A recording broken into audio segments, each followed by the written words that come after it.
MS Plus acknowledges the traditional custodians of the land this podcast is recorded on, the Wurundjeri people of the Kulin Nation. We pay our respects to their elders past and present. This is the MS Boost, the stuff you need to know from the people who know it. Thanks for joining us today, everyone. Today I'm joined by Jess, the co-host of our MS Boost podcast series, and Fatima is a person living with MS and has kindly agreed today to share her journey to diagnosis. I'm delighted that Fatima has been willing to share her journey. The theme of World MS Day this year is diagnosis, and we know that many people have lots of different pathways that they come to being diagnosed with MS and have various different struggles, and we'd like today to just talk about what some of those struggles were and really how people can feel on that journey when they are going through getting a diagnosis of MS. So thanks so much for joining us, Fatima. No problem. It's a pleasure. Great. Tell us a little bit first about your journey to diagnosis and how it came about for you. Well, I was diagnosed May 14 of 2013. At first, I was constantly misdiagnosed. I was experiencing symptoms for roughly around 2 years. I did not know what was happening to me. I kept getting sick. I was very frustrated and very sick and tired of just being sick and tired. So it had started off with pins and needles. I was experiencing pins and needles in my feet, my hands, my face, my tongue, my scalp, my spine. So that was very ongoing. I didn't think much of it. I just thought maybe I slept on the wrong way, I was sitting on my foot, or I just had a bad night's sleep. Then I'd probably say my next symptom was I felt some pains in my arms. And because I was working in a deli at the time, I again didn't think anything of it. So I was misdiagnosed with carpal tunnel. I went to my GP. I was seeing a physiotherapist. I was getting treatment. I just thought I was experiencing carpal tunnel. So, I was doing all the right things and I didn't think anything much other than that. Then as time went by, I was working, studying, I was doing all the things you normally would do, and I was struggling. I did realize, the pain in my arms were killing me. I was so tired. The fatigue had really hit. Then I would say my next symptom was the limit sign. I could not bend my spine forward, and if I forced myself to, my spine was vibrating. It was extremely painful. It was excruciating. I actually ended up in the emergency department and I told them that I'm in so much pain, my back is locked, like I can't move forward. And they said that I had a pinched nerve and they gave me some Panadol and sent me back home. So again, didn't think much of it. Because how old were you at this time, Fatima, when this is happening? During this time, I was about 21. I was very young. I felt invincible. I felt good, physically strong. I wouldn't say good, but I felt physically strong. So I didn't think that anything was seriously wrong with me at the time. Then after that, my next symptom would have to be my foot drop. When I experienced my foot drop, again, I didn't know what it was. So I had explained it to my GP as pain in my foot, pain in my leg. So when I went to the doctor, I had actually just recovered from a sickness. So I might have had the cold or flu at the time. And I explained to the doctor, I can't step on my foot. And the doctor had given me some antibiotics and sent me back home and said, you've got an infection in your leg. So again, I didn't think anything seriously. I listened to the doctor, I took a few days off work and nothing changed. So I decided, all right, it's time to go back to the doctor and find out what's happening. So I went back to my doctor and I told my doctor, I'm like, nothing's changed. I'm still the same. I can't step on my leg. Why does it hurt so much? And the doctor did a physical assessment on me and asked me to wriggle my toes. And that's when the panic set in because I realized I actually could not wriggle my toes. I could not move my foot up and down. After that, my doctor had written me a referral letter to the emergency department and requested that I go to emergency straight away and get further investigated because we didn't know what was happening and there was something seriously wrong. And what made you, Fatima, keep going back? Because you're having these things going on, you were getting treatment from a few different health professionals. What was it that made you think, no, I really need to keep going back? And did that make you feel, a certain way that you weren't going to be believed, or how did you feel about that? I mean, look, I kept getting sick that year. So I felt sick constantly. And I did feel like maybe they think that I'm being a hypochondriac. And I felt that way. But again, there was a part of me that was like, there's something wrong with me. I need to get checked. I just want to go back to work. I just want to go back to doing the normal things that I do. So I didn't want to be off work for like 2-3 days. So that was my mentality at the time. And we know from other people's stories that we've heard there's this sense of not being heard about symptoms. But it's interesting that you said that you were worried that you were seen as a hypochondriac. Was that a theme for you, or was just more a fleeting concern? I think it was more a fleeting concern because I've always kind of been in like management roles and working within management. It's this thing where even when you're sick back then, you used to go to work. Now that we've experienced COVID, it's a very different mentality. Now it's we work from home if you're feeling sick, or we take a couple of days rest and make sure we're well enough before we go back to work. It was a very different mentality back over 10 years ago. Very true about that sort of sense of now we do tend to listen to our bodies a little bit more when we're not well, as opposed to just pushing on all the time. Yeah, absolutely. So tell us a bit what happened. We were at this part of your story when you were in the emergency department. Right. So when I was in the emergency department with my foot drop, I was admitted for about 5 days. I was picked and poked, and I had completed all of these tests, and I actually passed the nerve conductivity test. So again, like I was happy to see that, I was passing everything. Then I started some rehab at the hospital. They were teaching me how to walk again. They were teaching me how to step on my tippy toes and go up and down. They were making me do calf raises. So I was able to get that function back in my foot. So I felt relieved knowing that I was getting better and I was able to get that movement back. So it was a huge relief for me. At what stage did they say, we're testing for MS? Or were they just doing a lot of different tests because they didn't know what it was? Like, when was MS ever raised? I'd probably say the last day in hospital, they told me that they wanted to do one last test. They wanted to do an MRI. And at that stage, I guess they were like, we're just going to look for one more thing. And it wasn't until after the MRI during that period that I started looking into it further and questioning myself, do I have MS? Like, is that why I experienced a foot drop? So I didn't know until that point. It was a foot drop that really stood out for me. There was no other serious signs of MS for me. And that's a bit of a bombshell to drop on you on your last day. Yeah, because it wasn't obvious that I had experienced limit sign until after I got diagnosed. So when I was experiencing limit sign, I was misdiagnosed. I was sent home. It wasn't until after I got diagnosed with MS that my neurologist told me that was limit sign. That's what happens when you experience limit sign. Yeah. So they hadn't put two and two together. Yeah. Yeah. Had you put your symptoms into the internet to have a bit of a Google search on what was going on? We know that lots of people do that and sort of put into the, I've got all of this going on. What is it? Had you done that? No, actually, because I was so young again, I didn't know what MS was at the beginning. And it wasn't until the foot drop that really stood out that I realized that, okay, this could be something more serious, that there could be something underlying. What is it? And then I started investigating.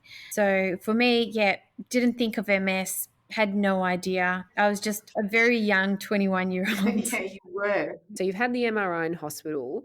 How long was it until you actually got your diagnosis confirmed? And like, we speak to so many people who it doesn't matter how long has passed, they always remember the day almost exactly where they were, what was going on when they were diagnosed. Do you remember that conversation? And who was it that told you and said, you do have MS? Yeah, well, it was my neurologist that told me I had MS. I was diagnosed at the Royal Melbourne Hospital. I was shocked, I was relieved, and I also felt depressed. I felt like it was the end of the world for me because I was like, can I walk? Am I going to end up in a wheelchair?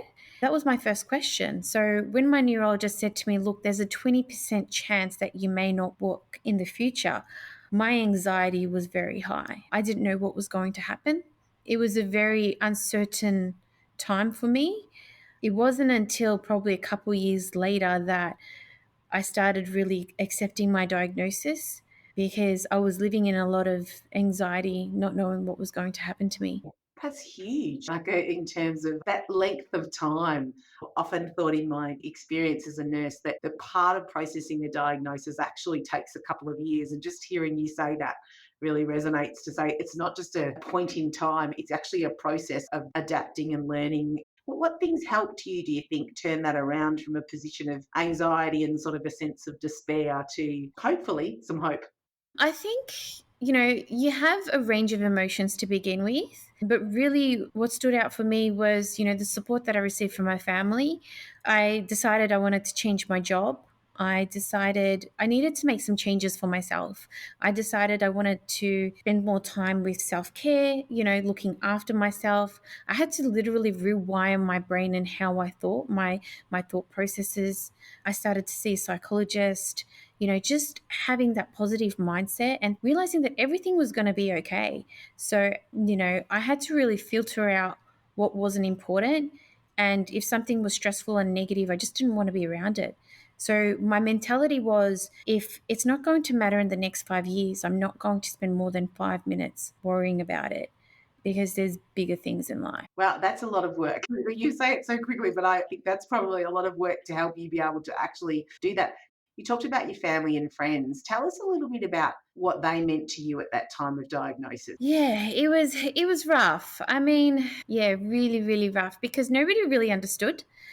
As much as they say they do, they don't really understand. And it's just a very anxiety ridden time. And I think what's important is that somebody's just there to listen to you, just hear your concerns, just someone to talk to. And, just attending hospitals together for hospital appointments, just knowing that somebody's there for you really meant the world to me.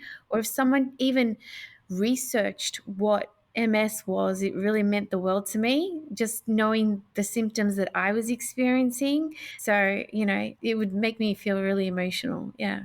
Because that's what I was curious to know is when you got that news from your neurologist, were you by yourself or did you have someone with you? Like, did you suspect even going into that you were going to receive some news? I did. I actually went with my husband at the time, but I didn't expect that news at all. No, I did not expect I would have a life changing diagnosis. I actually thought it would just turn out clear, to be honest. I thought it would be a positive result. I didn't realize it was positive for MS. You must be a naturally optimistic person.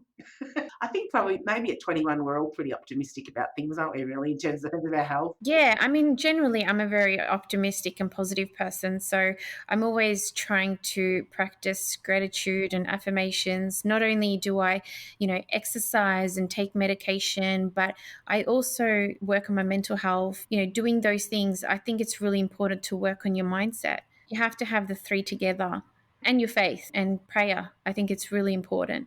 And like that first year of your diagnosis, I guess looking back, because it's been a while, since that time for you, do you remember much from the next few months after hearing that news? Like, did it feel like a bomb had almost gone off in your life? Yeah, absolutely. As I was saying, I thought it was the end of the world for me. I thought I wouldn't be able to work. I thought I wouldn't be able to have children. I thought all sorts of things. You get a lot of intrusive thoughts, but, you've got to rewire your brain. And that's the main thing. I can do it. And even if I can't, I'll find a way to do it. And I will find a way to do it. I will find a way. It's all about your will, really. You can do anything. So for me, my life is about turning my pain into power. So just trying to heal others as I heal myself. As I had mentioned off the record previously, I've opened up my own business as an NDIS provider as well, top grade care. So I help others who have disability. So I manage the team. Yeah. Such a great way to turn that experience around into something really positive and really meaningful. And obviously that's what you've done, which is just amazing. Do you think within those first 6 months, there would have been anything different that would have made a difference for you? Do you think that there was any sort of things that people had done or said would have meant that it was an easier transition for you? I think just, yeah, as I was saying, people who researched the diagnosis really meant a lot to me. People who were there, people who just popped in to check in how I was doing. Those little things, hey, how you doing? Just having a chat and attending appointments with me just really made my world, made my day. That was really important for me. Don't say, oh, my relative had MS and they died from MS. That's a no-go zone, please. That's the last thing you want to hear. There's no negative stories. It always seems to be the first thing out of someone's mouth, though, is, oh, Aunt Sally had it, 50 years ago. And it's like, that's not going to help. No. And, there's treatment available now. There's so many treatment options available now than what there was like 20, 30 years ago. We're so lucky. So I honestly feel lucky to have been diagnosed when I did, because as I said, if I was diagnosed 20, 30 years ago, I don't know how I would have ended up, but I feel like I've managed well in over the last 10 years. I feel like I've been able to, exercise. I've been able to do all the things that I wanted to do. I've traveled, I've had children, I've worked, I've opened up my own business. So I feel really grateful, blessed, and happy to know that I'm managing well. Yeah. That's just amazing to hear that story and to hear how you've turned it around. Like, that's just stunning.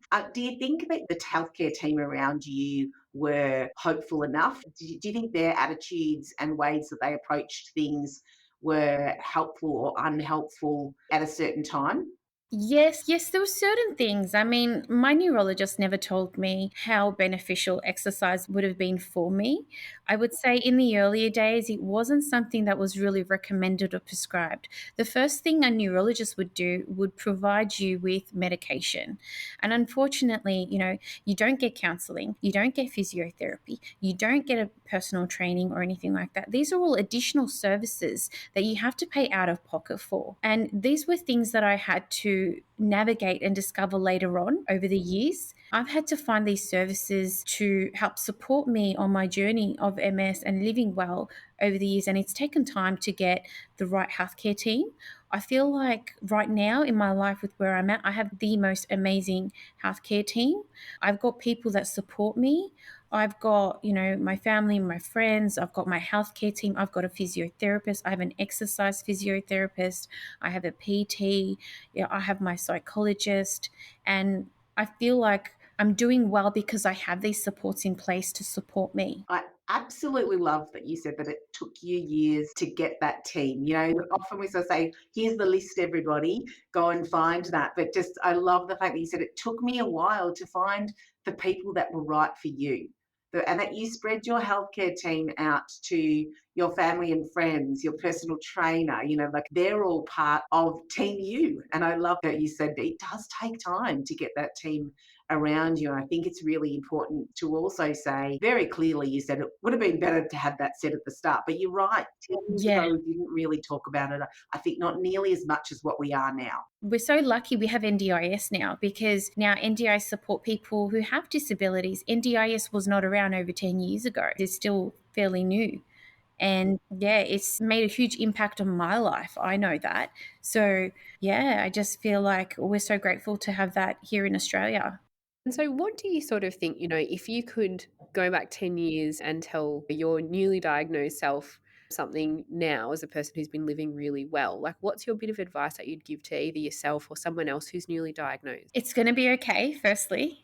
It will be okay. You are going to survive this, and it's totally fine. You can live well with MS. I think that would be my main message is you can live well with MS, but you need to put in the work. You need to do these things in order to look after yourself. If you're not looking after yourself, you're not going to feel well. You're not going to be well. Put in the work to feel well. Yeah. I love that. That's great. Me too. Absolutely love it. Thank you so much for sharing your story. I know it's hard to share stories of diagnosis. They are often a quite traumatic event, and there's a very big reason why people remember where they are, the exact time, the exact conversation, because it's such significant trauma. So we know that asking you to share your story, and every time people share stories, it's just a little reliving of that trauma. And so we're really honoured that you chose to share your story with us and all our listeners, and what you've done, the inspiration for what you've done in your life. So thanks so much. No, thank you for giving me a voice. As I was saying, like in the earlier days, back over 10 years ago, I hid my diagnosis. I hid it for over 5 years. I didn't tell lots of friends at the time. So for me, I was really worried about my career. I was really worried about my future.